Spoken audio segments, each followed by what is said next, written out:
రాష్ట్రంలో దాదాపుగా 84 లక్షల మంది రైతులు దాదాపుగా వ్యవసాయంలో ఉంటే 84 లక్షల దానికి కేవలం 19 లక్షల మంది రైతులు మాత్రమే ఇన్సూరెన్స్ చేసుకున్న పరిస్థితి.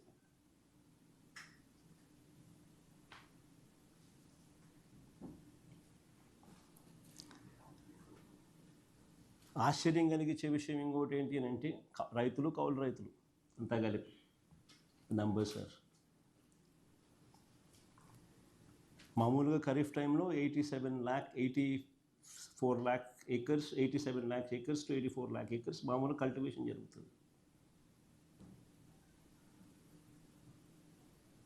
ఈరోజు 19 లక్షల ఎకరాలకు మాత్రమే ఇన్సూరెన్స్ కనిపిస్తూ ఉంది.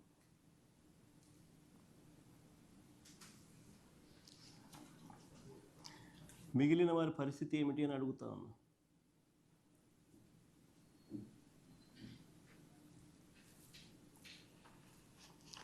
రోజు చంద్రబాబు నాయుడు గారి దగ్గర నుంచి స్పీచ్లు వింటూ ఉంటాం మనమంతా కూడా. ఆ స్పీచ్ల్లో ఏ పొద్దు కూడా ఊకదంపుడు ఉపన్యాసాలు ఇస్తూ ఉంటాడు చంద్రబాబు నాయుడు. కానీ చంద్రబాబు నాయుడు పెండింగ్లో ఉన్న ఇన్పుట్ సబ్సిడీ బకాయిలు ఎప్పుడు ఇస్తాడని మాత్రం చెప్పడు. తాను ఇన్సూరెన్స్ రద్దు చేయడం వల్ల, తాను ఇన్సూరెన్స్ కట్టకపోవడం వల్ల నష్టపోయిన ఆ రైతులకు ఎప్పుడు ఆ ఇన్సూరెన్స్ నష్టాన్ని పూడుస్తాడో అని మాత్రం చెప్పడు.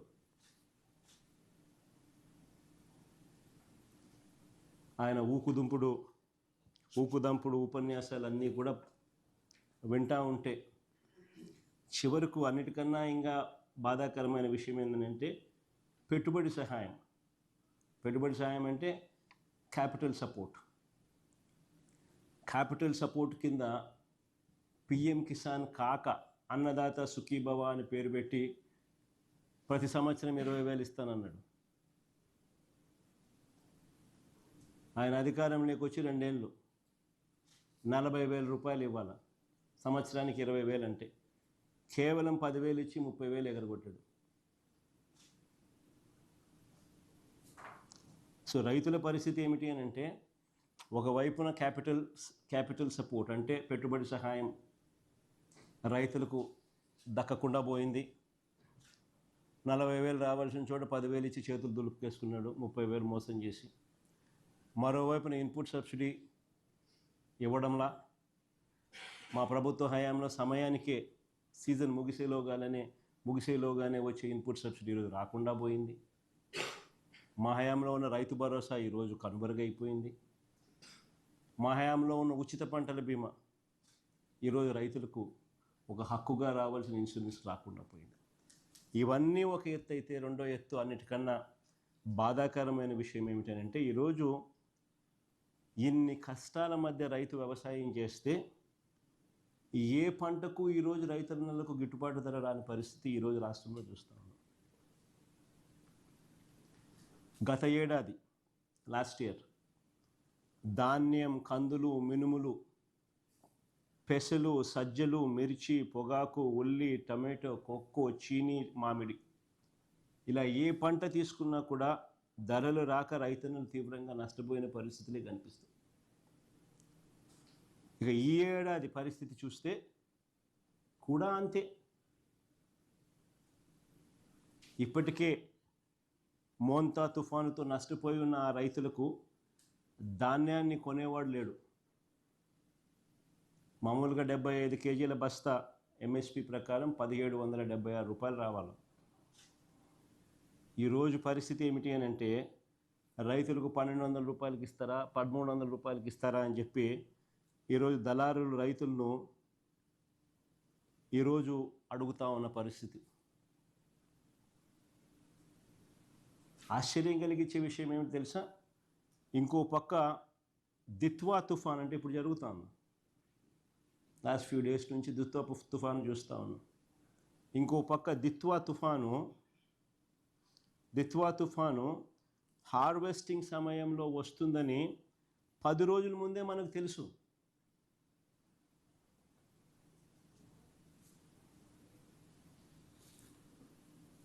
కోసిన పంట కళాల మీదే ఉందని తెలుసు.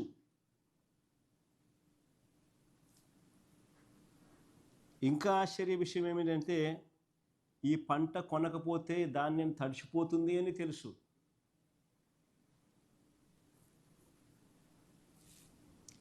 రైతులు ఇప్పుడే దెబ్బతిని ఉన్నారు. ఈ ధాన్యం మనం కొనుగోలు చేయకపోతే రైతులు ఇంకా నష్టపోతారు అని కూడా తెలుసు.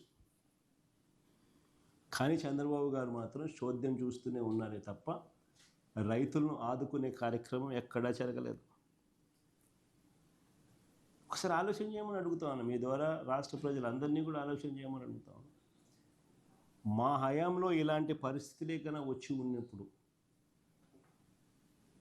మా ప్రభుత్వ హయాంలో ఎలా స్పందన ఉండేది అని ఒక్కసారి గుర్తు తెచ్చుకోమని అడుగుతాను రాష్ట్ర ప్రజలను.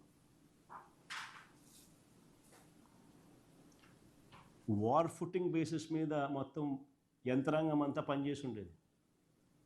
వెంటనే గన్నీ బ్యాగ్స్,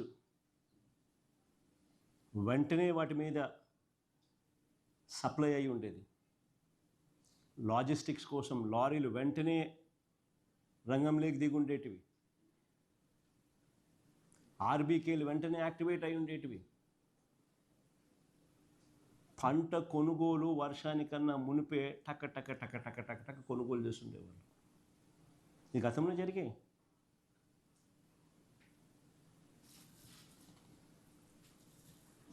ఈరోజు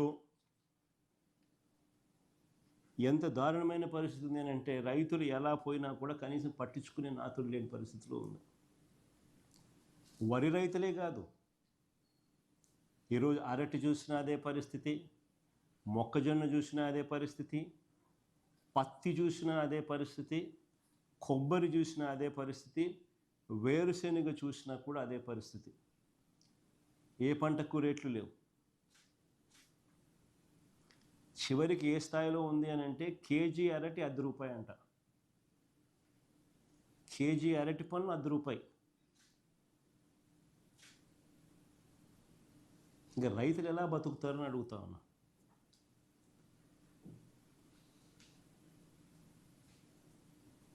ఇంతటి ఘోరంగా పాలన సాగుతూ ఉంది.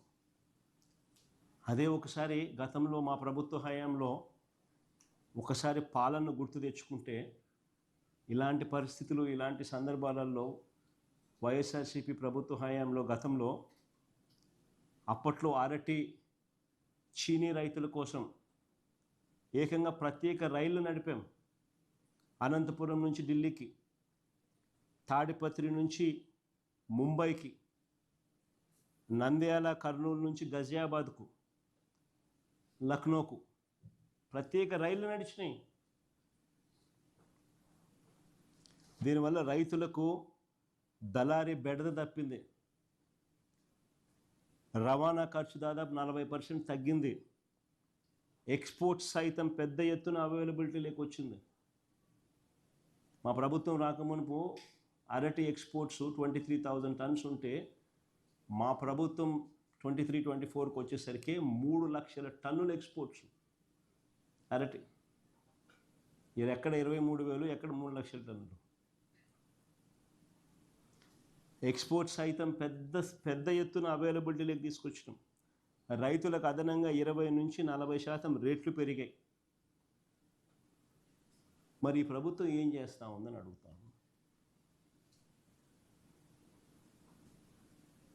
చంద్రబాబు నాయుడు అనే వ్యక్తి ఏం చేస్తూ ఉన్నాడని అడుగుతా ఉన్నా. నిద్రపోతున్నాడా?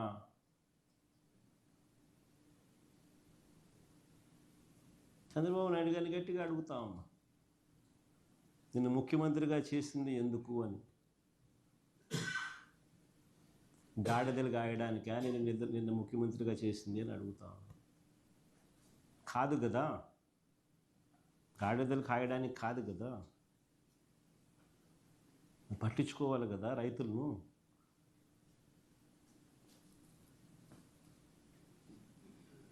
$600 టన్నుల కోల్డ్ స్టోరేజ్ మా హయాంలో ప్రారంభోత్సవం చేసినాం.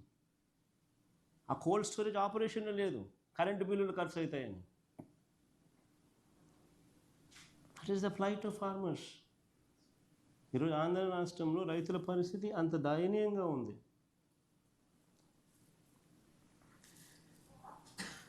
ఒకవైపున రైతుల పరిస్థితి ఇంత దయనీయంగా ఉంది. రైతులకు ఇచ్చిన హామీలు మోసంగా తేలుతూ ఉన్నాయి. ఇంతకుముందు లాస్ట్ ప్రెస్ కాన్ఫరెన్స్లో, ప్రెస్ మీట్లో నేను చంద్రబాబు నాయుడు రైతుల కోసం ఏం అన్న మాటలు ప్లే చేసి చూపించిన, ప్లే చేసి చూపించిన మీ అందరి సమక్షంలోనే జరిగింది. పిఎం కిసాన్ కాక అన్నదాత సుఖీ బాబా 20,000 ఇస్తానన్న మాటలు ప్లే చేసి చూపించిన ఇక్కడ ఇదే టీవీలోనే. మళ్ళా ప్లే చేస్తే రిపీట్ అవుతుంది కాబట్టి ఐఎమ్ స్పేరింగ్ దట్.